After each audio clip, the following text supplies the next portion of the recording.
Quem é esse que está observando essa imagem e o mundo como uma aparência, como uma coisa que só parece estar ali, mas não está?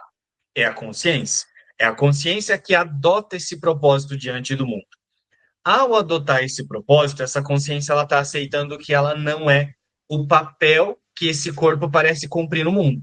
Um exemplo, ser filho, ser, né, trabalhar com a profissão tal, ter amigos, ter isso, ter aquilo, né, as funções que parece que um corpo cumpre aqui.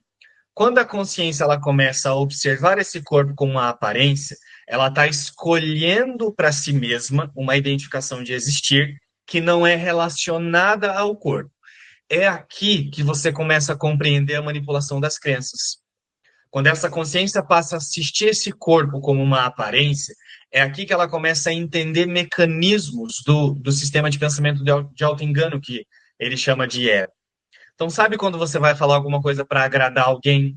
Sabe quando você vai fazer algo que você quer dizer não, mas você diz sim porque você pensa que você tem que agradar aquela pessoa?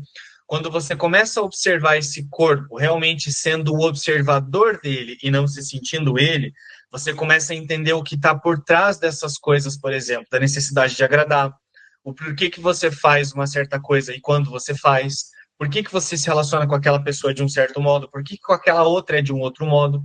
É como se você começasse a entender os mecanismos das crenças por começar a adotar uma atitude de observação além do corpo.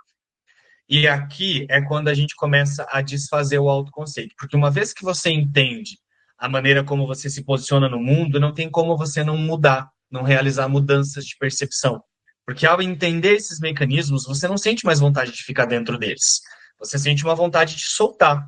E aí é quando a gente tem uma fase do aprendizado a partir da metafísica de um curso de milagres, que é bem importante, a mudança de posicionamento diante do mundo.